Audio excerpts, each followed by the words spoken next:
All right. So today is a little bit less about real estate and a little bit more about something else that people ask me about a lot, which is my Meniere's disease. I really don't know where to start with it. And this video I have tried to record probably 4 or 5 times now, and I've never felt like I said the right thing. Meniere's disease is one of those illnesses that you just can't see, so you just assume somebody isn't sick, but it is a forever thing. And it is something that I have had to adjust my life drastically since my diagnosis. So, what is it? Basically, it is an illness of the inner ear, and there is no cure. There are treatments to kind of come at some of the symptoms. But basically, what happens is there are different symptoms that people experience differently in the ear. The most debilitating of those symptoms is vertigo. And it is my most difficult symptom and something that I experience for, on average, 4 to 6 hours an episode. And I don't know if anybody out there watching has ever experienced vertigo. With Meniere's disease, it can last seconds to a day or two. About 6 hours is where I top off. And then it does, at least the vertigo itself does get better. It is a spinning sensation. It is kind of a loss of gravity and a loss of being able to look straight. And it is literally like being, okay, I'm going to age myself a little bit here. Those fair rides where you like leaned up against the wall and it went in circles really fast. It's that, except you're standing perfectly still. It is exhausting. It is something that completely stops whatever you're doing. And for me in particular, it has no warning. So I actually limit my driving. I make sure that the people I am with know that I have it so that if I drop, they know why. I will not really drive my kids anywhere. It's one thing if I drive myself somewhere, it's a completely other thing to have my children there with me. I usually do have a couple of minutes where the vertigo is minimal, so I can pull over, but I still don't want my kids in the car to watch me experience that. I usually cannot stand up. It does put me on the floor for those hours. It comes with nausea, and it comes with some more down and dirty symptoms that I don't need to share with the universe. Look it up. It's not a lot of fun. The less severe, or at least less debilitating, but maybe more annoying symptom is a hearing loss, a stuffy ear, and tinnitus and brain fog. As it is, I am likely somebody who went my entire life undiagnosed with ADD. As I talk to doctors, and as an adult, that seems very likely. To top it with the fact that my Meniere's disease affects my memory, especially my short-term memory, is kind of damaging and frustrating. I can put something down, turn around, and forget where I put it.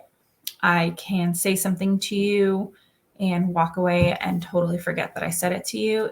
I keep notepads with me at all times because I write everything down. My job involves a ton of detail, both as a loan officer and when I help out with some paralegal duties. Everything is detailed. And so it's very important for me to be able to get that information and keep that information and know exactly what's going on. So I write everything down. I have very detailed notes on every aspect of my life, which is more out of desperation than it is my desire to be that kind of person. Let me see. I can probably get, a little bit of an infographic up there for you about Meniere's disease. It doesn't affect a ton of people. I don't know anybody locally that has it. I have a single friend that I knew probably 20 years ago that messaged me last year and was like, wow, the doctors are looking at this for me too. I roll that back a little. I do know somebody else that has it locally, my mother. And actually, my great grandmother, it turns out, had it as well. Now, they say it's not hereditary. This is 3 people in my family that have had it. So I take that with a grain of salt. If you can see this, I can't point in the right direction. On top of everything else, it says, 12 out of every 1,000 people. Okay, that seems like a lot, but you're not going to find it a lot. There are days I'm just fine. There are days that you wouldn't think anything was wrong with me. And then there are days where I cancel my plans on you and you don't see me, you don't hear from me. My phone is off, usually because I'm on the floor. I have had friends who have had to pick me up off the floor. I have had my husband who has had to try to pull me up my porch steps to get me at least inside so I'm not laying outside on the grass. It can be set off by heat. It can be set off by salt. It can be set off by stress. They don't actually know. They do tell you to keep a low sodium diet, which I do. However, sodium does not seem to have an effect on me. Caffeine does not seem to have an effect on me. High stress sets off my symptoms. High heats set off my symptoms. So I actually cannot work out. And when I do work out, I do not do it alone, because if I drop, I need somebody there to get me the medical attention that I need. The only thing that they can give me to help with the vertigo is sedatives like Valium, and I'm not willing to take them. So I don't have that option right now. I have been to an allergist because they insist that it's allergy related. I have had 80-something needles stuck in me for allergy tests. I'm allergic to a mold. Otherwise, I have no allergies. So I really don't see how it's related. But I am not the doctors. So why I chose the career I chose, just to bring it back around, because most of my videos are about work, about mortgages. I can't be on the phone all the time. So the fact that I have an office job where I can email a lot is perfect. The fact that I have a job that if I need to work from home, I can, is perfect. The fact that a lot of what I do is done online. So when I am having trouble hearing, it's okay. And I have the flexibility I need to take care of myself doing what I'm doing.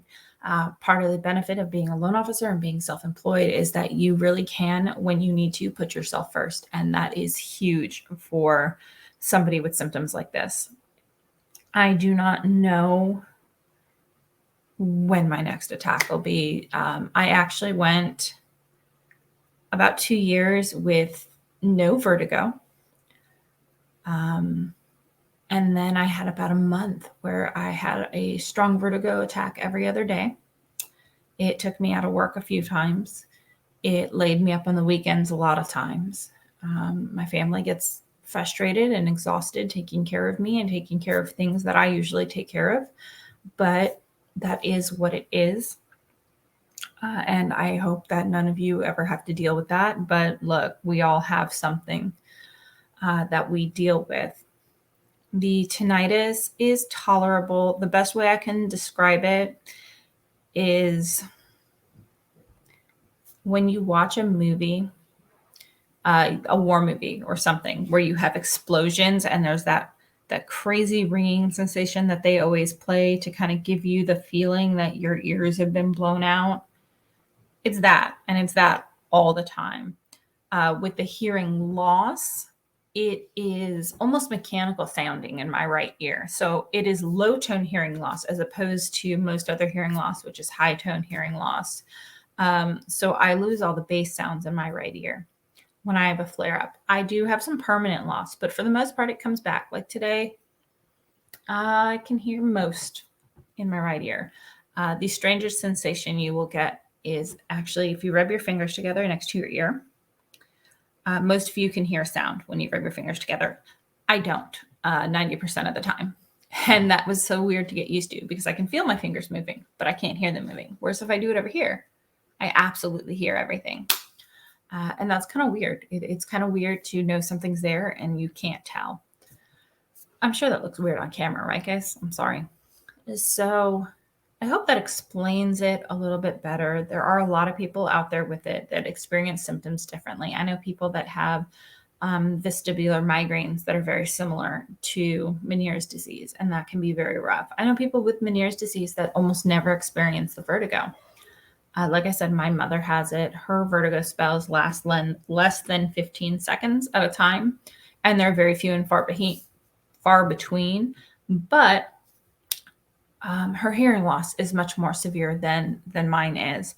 And I don't know if you can read the little thing at the bottom here, but it says, the vertigo is episodic. The fullness and the pressure can be episodic. The tinnitus, for some people, is always there. It's there for me about 75% of the time at varying degrees. It's actually not so bad right now, so it's a good day to make this video for me. I got it very early. I started getting severe symptoms while I was pregnant with my last child. And it is supposedly not hormonal. However, I will tell you, as a nursing mother, nursing set my symptoms off almost constantly. And I nursed for almost 2 years. So that was a fight because, of course, when you are a nursing parent, you cannot take a lot of medications, and that made it very difficult. Those of you that know my personal life also know that I underwent a bariatric surgery in last year. And part of the reason that I resorted to that is because like I said, I can't overheat, which means my workouts are pretty minimal. I can walk, but I live in the South. And if you've ever stepped outside in this, between, I don't know, March and October, it's kind of gross outside. And so like my workouts are limited. And aside from getting in 10,000 steps a day, I really needed the assistance, and I needed the assistance on so many other levels. I also have PCOS, but that's not what this video is about. But if you want a series of illnesses you can't physically see, PCOS is another one of them, although I do have some physical symptoms of that make it a little bit more obvious. Those of you that watch my videos, maybe some of you can tell, but I am not going to point them out because I am super self-conscious about them.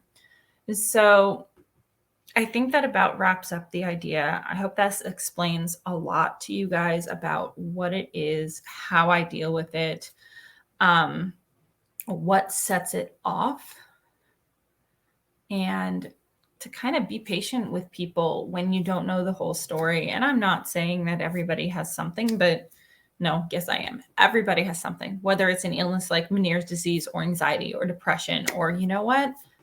They are just having a bad day. We need to learn to put ourselves first as far as our health, and to consider the fact that other people need to do the same. Don't get mad when somebody needs to back out of a situation. Don't get upset if somebody asks you to repeat something that you said. Don't get mad at a kid or a spouse or a parent who has forgotten something. I am actually, with my hearing loss, 25% more likely to develop dementia later on in life, which is terrifying to me because I already have some memory loss. And that is, something that my husband and I have talked about over the last couple of years since this has been an issue, and how we go about moving forward with that, because that's pretty scary too. But we are not there yet. If you have any other questions about Meniere's disease or any of the other illnesses that I kind of dropped in there, always feel free to message me. I am always around to talk. I do not always have all the answers. I am not a doctor. I have some medical training, but I left that training behind to join the real estate world. So I am severely out of date on that as well. I do highly suggest, if you are having any kind of hearing problems, to talk to your ENT and let them kind of advise you on what it is that is going to help you. Like I said, caffeine is a big trigger for a lot of people. It has zero effect on my Meniere's disease. Salt does not seem to, but I keep a fairly low sodium diet anyway. Fatigue and stress are my number one triggers, which, having worked at a law firm for 5 years, I can tell you the episodes were starting to get bad at work as the stress level there raised. And it has been wonderful to be able to determine how much work I want to put in and how many clients I want to take on to kind of maintain a stress level that I can cope with. So you guys have a wonderful day. Feel free to reach out. I am always around. Take care, and thank you so much for checking in.